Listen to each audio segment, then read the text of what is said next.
नमस्कार, आप देख रहे हैं न्यूज़ दरभंगा। मैं हूं कमलेंद्र झा। बिहार में नगर निकाय की चुनाव चल रही है और दरभंगा में भी अब नगर निगम के प्रत्याशी, चाहे वो मेयर पद के हों, डिप्टी मेयर पद के हों या वार्ड पार्षद पद के, सारे प्रत्याशी अब जनसंपर्क अभियान तेज कर चुके हैं। और इसी कड़ी में अभी हम शुभंकरपुर वार्ड नंबर 8 में खड़े हैं, जहाँ हमारे साथ मौजूद है डिप्टी मेयर पद की प्रत्याशी आशा देवी, जिनके साथ इस वार्ड की जनता भी अपनी समस्या लेके सामने खड़ी है। क्या कुछ समस्याएं हैं और क्या इनका निदान हो सकता है, आइए बात करते हैं आशा देवी जी से।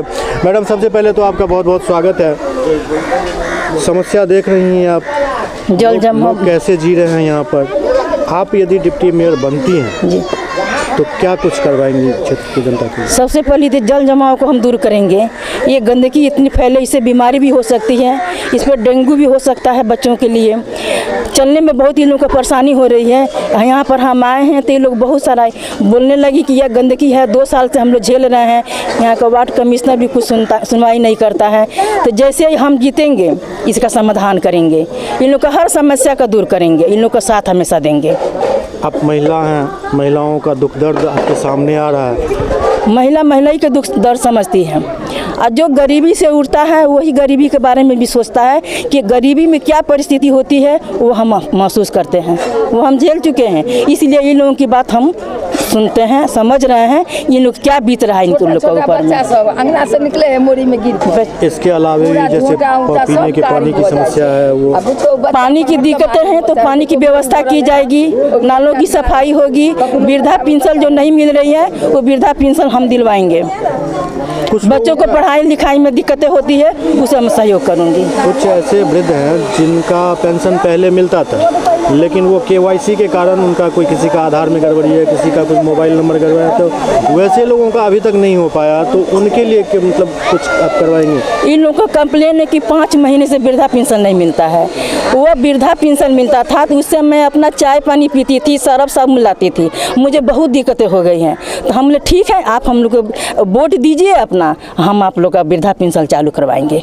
जहाँ तक होगा, मेरे अंदर जहाँ तक होगा वहाँ तक हम आप काम कराएंगे लोगों के लिए। जनता से आप क्या मांग करना चाहती हैं अपने लिए? जनता अपना आशीर्वाद दे, अब मुझे वोट दे, मुझे विजय प्राप्त कराए, इनके का साथ हमेशा देंगे। हम हर कष्ट का समाधान करेंगे। इनका सीधा सा कहना है, जो जनता हम पर विश्वास करें, हम जनता की समस्याओं का समाधान करेंगे। अभी बातचीत को और आगे बढ़ाते हुए हमारे बीच अंकुर गुप्ता हैं, आशा देवी के पुत्र हैं ये, और काफ़ी समय से ये सक्रिय राजनीति में है। तो इनसे थोड़ा बात करते हैं और जानने की कोशिश करते हैं जो आखिरकार इस समस्या का क्या समाधान है। अंकुर जी, सबसे पहले तो मैं आपको और आपके अखबार को, चैनल को धन्यवाद देता हूँ कि आप जो दरभंगा में जो नगर निकाय की चुनाव हो रही है पूरे बिहार में, और दरभंगा हमारा गृह जिला है, हम लोग यहाँ से चुनाव लड़ रहे हैं। हमारी माँ आशा देवी जो शिष्य परिवार से हैं, गुरु बहन हैं, वो चुनाव लड़ रही हैं। और आप लोग पूरे शहर में जनता के बीच की क्या समस्याएं हैं, जो भी कैंडिडेट खड़ी हुई हैं मेयर के लिए, डिप्टी मेयर के लिए, पार्षद के लिए, आप लोग धरातल पे, क्योंकि आप लोग भारत का चौथा स्तंभ है, किसी भी जानकारी को साझा करने के लिए, सही सच्चाई को रूबरू कराने के लिए, मैं इसलिए आपको और आपके सभी पत्रकार बंधुओं को तहे दिल से आभार प्रकट करता हूं। और आज हम लोग का जनसंपर्क, जैसे कि 148 वार्ड है, वहाँ सारी की जनता का समस्या का निवारण अभी तक जितने भी हमारे मेयर रहे हैं, डिप्टी मेयर रहे हैं, पार्षद महोदय रहे हैं, उन लोगों के रहते भर में आज हमें ये दुर्भाग्यपूर्ण दुर्दशा देखने को मिल रहा है। हम सोचते हैं कि इसी पर हमारे बच्चे कैसे चलते होंगे। जो अभी तक मेयर का सुख भोग रहे थे, उप मेयर का सुख भोग रहे थे, क्या उन्होंने कभी धरातल पर जाकर ये परेशानी उन्हें नहीं समझ में आई? यहाँ की जनता ने जो उन्हें आवेदन दिया था, देते आए हैं लगातार, 2 साल से कह रहे हैं कि ये प्रताड़ित हैं, जो मेयर रहे, डिप्टी मेयर रहे, उन लोगों ने इस इनके दुख दर्द को नहीं समझा। आज सारी शिकायतों को देखते हुए ये पहली बार चुनाव हो रहा है कि इस बार मेयर और डिप्टी मेयर जनता खुद चुनेगी, क्योंकि जनता की शिकायतें सिर्फ कचरे के डिब्बों में रह गई है, धरातल पे नहीं आया। क्या जो भी मेयर थे और डिप्टी मेयर थे, क्या जो भी इस काम को अगर करना रहता तो क्या उनके जेब से पैसा लगता? पैसा देखने से लगता है जो कभी मेयर या डिप्टी मेयर इधर घूम के आए भी। सर, मेयर और डिप्टी मेयर को हमको लगता है कि वो अपनी AC गाड़ी से कभी धरातल पे नहीं उतरे होंगे, घर और वहाँ। और पहले कैसे मेयर और डिप्टी मेयर बनते थे वो आप लोग से भी नहीं छुपा है, ना कि यहाँ की जनता से छुपा है। यहाँ की जनता इस बार इतनी खुश है, उत्साह में है कि इस बार उनको सही अधिकार मिला है, सही मेयर चुनने का, सही डिप्टी मेयर चुनने का। पार्षद तो वो चुनते ही आ रहे हैं। पार्षद ये उन लोगों के लिए सबसे पहली प्राथमिकता रहेगी कि मेयर और डिप्टी मेयर का सही, जो जमीनी स्तर पे, जो हमेशा हमारी माँ शिव चर्चा में रहती हैं, पूरे शहर में जहाँ भी शिव चर्चा होता है हमारी माँ वहाँ उपस्थित रहती हैं। क्यों? क्योंकि जहाँ भी शिव चर्चा होता है, जितनी भी गुरु बहनें रहती हैं, सिर्फ उनके कानों तक ये बात जाना चाहिए कि यहाँ पर शिव चर्चा हो रहा है। घर का सारा कामकाज निपटा कर अगर उसमें बच जा रहा है तो कामकाज छोड़कर शिव चर्चा में वो लोग सम्मिलित होती हैं। और जो शिव शिष्य परिवार से जो महिला इस बार पहली बार शिव परिवार से, शिव गुरु बहन आशा देवी पहली बार किसी प्रत्याशी कैंडिडेट हुई हैं उप महापौर का नगर निगम में, तो उनको इस बात को साबित करने की जरूरत नहीं है कि वो अगर उनको यहाँ दरभंगा की नगर की जनता, नगर निगम की जितनी जनता अगर उन पर विश्वास बनाती है आशीर्वाद के रूप में, तो वो खड़ा उतरेंगी। उनको किसी के मार्गदर्शन की जरूरत नहीं है, क्योंकि वो पूरे शहर के हर गली गली में जा रही है और घर गली गली के दुख दर्द को समझ रही हैं, क्योंकि वो भी धरातल की ही महिला हैं। आप राजनीति से जुड़े हुए हैं, डबल इंजन की सरकार बराबर ये शब्द चर्चा में रहता है। यहाँ तो ज़रूरत है जो ट्रिपल इंजन की सरकार हो तभी कुछ भला हो सकता है। सर, ट्रिपल इंजन की सरकार हो या जो हो, आप ही देख लीजिए, हम लोग हमारे बिहार के जो मुख्यमंत्री कहे जाते हैं आदरणीय श्री पलटू राम नीतीश कुमार जी, आज बच्चा बच्चा के जुबान पे इस बात को है कि वो कुर्सी के लिए कुछ भी कर सकते हैं। He was to do anything for on chair। वो कुछ भी कर सकते हैं उसके लिए, बस उनको अपना फ़ायदा दिखना चाहिए, जनता का फ़ायदा नहीं दिखना चाहिए। जहां वो अपना जनता दरबार लगाते हैं, आज वो महागठबंधन के साथ महाठगबंधन का जो खेल खेल रहे हैं, उनके पास जनता दरबार लगता है। यहाँ की महिलाएं भी उनके पास ये समस्या लेकर गई हैं, क्या उनको नहीं दिखा गया? उनको वो देखेंगे तो किस लिए देखेंगे? अपनी कुर्सी बचाने के लिए देखेंगे। चर्चा आपने छेड़ी है तो एक सवाल तो यहाँ बनता है, स्वाभाविक, आप पूछिए। तो आपके मिथिलांचल से, मोकामा से गंगा को लेके वो चले गए गया, बोध गया, राजगीर, नालंदा, जो उनका बिहार है। ये बिहार उनका नहीं है, वो बिहार उनका है, और दोनों बिहार में ज़मीन आसमान का अंतर है। आपकी पार्टी भी सरकार में थी, क्या उस समय इसका कुछ विरोध नहीं होना चाहिए था? देखिए, हाँ, आज जो नीतीश कुमार जी भाजपा से अलग हुए हैं उसका कारण क्या है? उसका कारण ये है कि भारतीय जनता पार्टी ने कभी भी उनके साथ समाज के सेवा के प्रति कभी समझौता नहीं किया।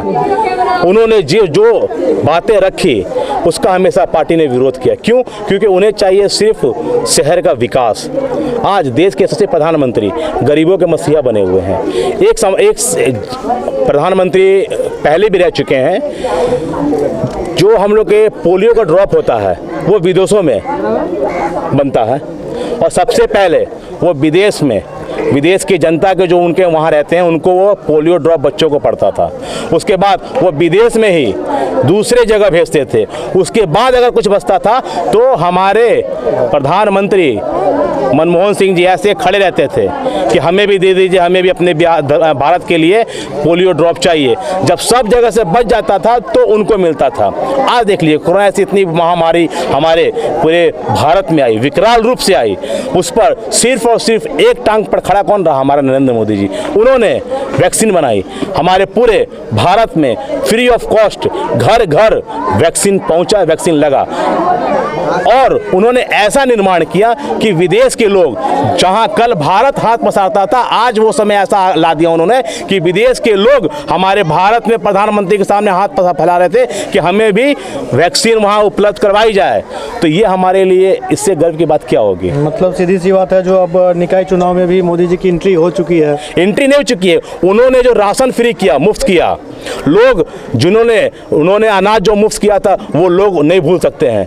उन्होंने उज्ज्वल योजना जो किया वो लोग नहीं भूल सकते। ये चुनाव का मुद्दा आप बना रहे हैं बीजेपी के माध्यम से या किसी पार्टी के, क्योंकि ये लोकल चुनाव है, इसमें पार्टी से कोई मतलब नहीं है। आज हम भी यहाँ खड़े हैं, लॉकडाउन के टाइम में पूरे भारत में सबसे पहले राशन वितरण अगर किया गया था तो दरभंगा से किया गया था। आप मेरा फेसबुक ID खोल कर देख सकते हैं। 23 तारीख को लॉकडाउन लगा था, 24 तारीख को हम लोगों ने पेपर वर्क किया था, और 25 तारीख से घर घर जहाँ जहाँ ज़रूरत थी, जहाँ जहाँ से लोगों ने शिकायतें की, सूचना मिली, वहाँ वहाँ जाके राशन वितरण हम लोगों ने किया था। हमारा दरभंगा हमारा उसमें पूरे भारत में अव्वल है, क्योंकि हम लोगों ने राशन सबसे पहले वितरण किया था। और उसको देख के लोगों के अंदर जागरूकता ऐसी फैली कि कोई भी हमारा भारत का नागरिक भूखे नहीं सोया। जमीनी लेवल पर क्या लग रहा है जनता के बीच ये मैसेज? जनता के बीच देखिए, जनता को कुछ नहीं चाहिए, जनता जैसे कमा रही है वैसे खा रही है। उनको चाहिए तो सिर्फ क्या, नगर निगम में ये नहीं आता है कि हम रोड को लेकर जो सफाइयाँ हैं उसको हम कर लें। आप हमसे टैक्स ले रहे हैं, कचरा का टैक्स ले रहे हैं, रोड बनाने का टैक्स ले रहे हैं, क्या कहते हैं, व्यापारियों से भी टैक्स ले रहे हैं, सब टैक्स आप ले रहे हैं। तो आप मेयर और डिप्टी मेयर इस बात को क्यों भूल जाते हैं कि जो भी आप काम कीजिएगा वो आपके जेब से 1 रुपया नहीं जाने का है, वो हमारी जनता के पैसा से ही आप निर्माण कीजिएगा। तो आप उस पैसा को कहाँ इस्तेमाल कर रहे हैं? ऐसा इस्तेमाल किए कि घोटाले में फंसे हुए हैं कि इस बार चुनाव लड़ना उन लोगों के लिए पाबंद हो गया है। तो ऐसा जंगल राज दोबारा दरभंगा में नहीं आएगा। इतिहास दरभंगा का नगर निगम जो आज भ्रष्टाचार का सबसे बड़ा अड्डा अगर बन चुका है तो वो हमारा नगर निगम बन चुका है। हमारा नगर निगम अगर हो चुका है तो भ्रष्टाचार का सबसे बड़ा अड्डा हो चुका है। वहाँ पे सिर्फ और सिर्फ कूटनीति होती है, लोगों के बीच की समस्याओं का समाधान नहीं होता। और इस बार आशा गुरु बहन मेरी माँ जो प्रत्याशी के रूप में खड़ी हुई है, वो नगर निगम में बदलाव करेंगी कि इतिहास रचेंगी कि दोबारा जनता उनको ये नहीं कहेगा कि आपको हमारे यहाँ आने की जरूरत है, आप वहीं रहिए, आपके काम से हम लोग खुश हैं। क्योंकि इंसान का नाम नहीं बोलता है, काम बोलता है।